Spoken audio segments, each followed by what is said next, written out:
Hello and welcome to the show. I am Joe Tophat. One of my favorite books to read around Halloween is The Strange Case of Dr. Jekyll and Mr. Hyde by Robert Louis Stevenson. Published in 1886, the book tells the story of a respected scientist, Henry Jekyll, who takes a drug he invented to become the evil Mr. Hyde. Stevenson was inspired by stories from his childhood about Deacon William Brodie, who by day was a respected cabinet maker, but by night he was a burglar, partly for thrills and partly to fund his gambling habits. The book was an instant hit and spawned many adaptations, starting with the 1887 play by Thomas Russell Sullivan, the 1920 silent movie with John Barrymore, the 1931 movie with Frederick March, and its 1941 remake with Spencer Tracy. Jekyll and Hyde also served as an inspiration for Jerry Lewis's movie The Nutty Professor, as well as its remake with Eddie Murphy. The story inspired Stan Lee to create The Incredible Hulk and Bob Kane to create Two-Face. It also inspired a bad NES game that helped inspire James Rolfe to do AVGN. As I'm sure many of you are aware, most adaptations deviate from the book. Instead, they rely on Sullivan's play, which told the story in a more straightforward manner and included a fiancée for Jekyll. The only live-action movie I know of that remained faithful to the book was I, Monster, starring Christopher Lee, although the movie changed Jekyll and Hyde's name to Charles Marlowe and Edward Blake.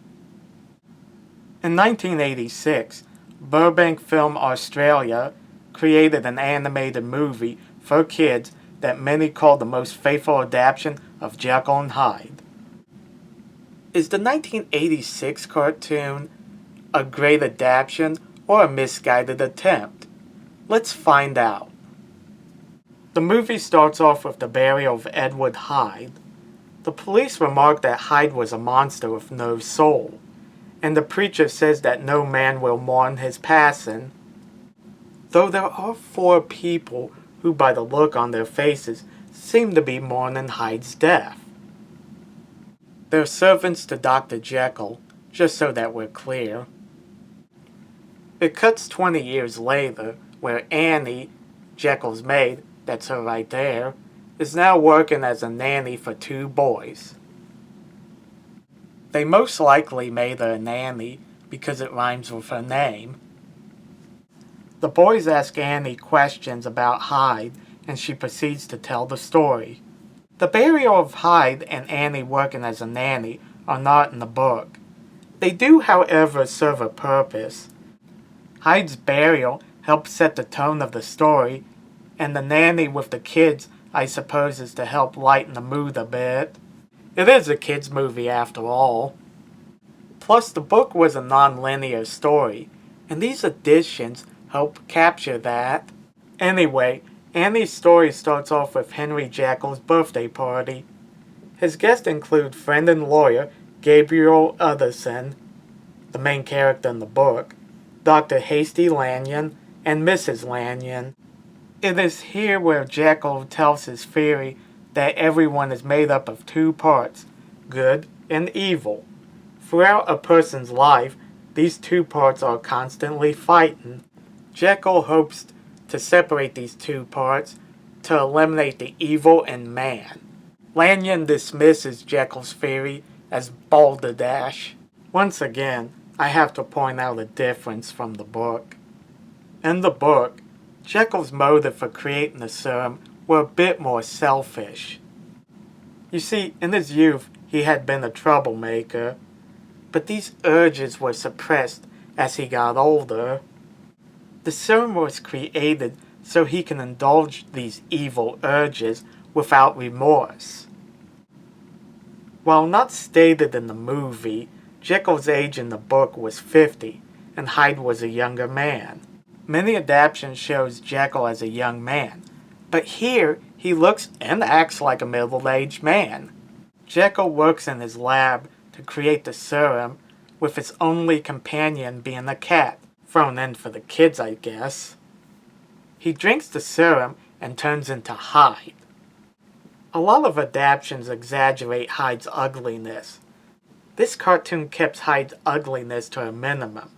He looks monstrous with the yellow eyes, fang-like teeth, and caveman-like features, yet it isn't over the top.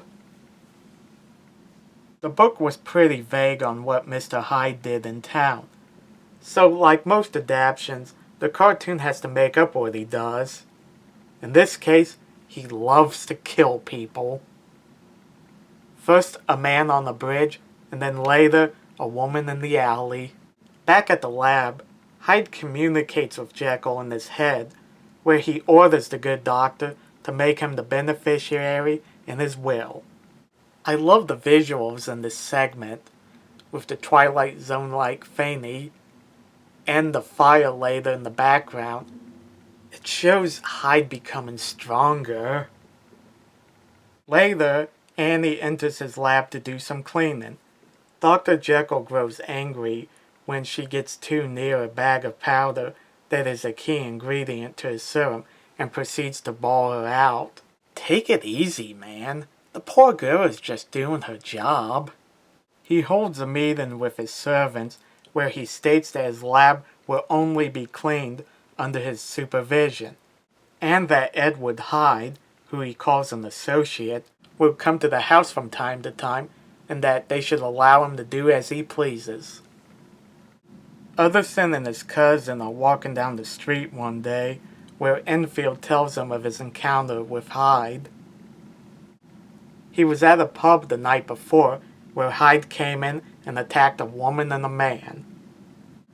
The men in the pub proceeded to chase Hyde, where he disappeared, entering the back door to Jekyll's house. This scene was taken straight from the book. In fact, it's how it begins.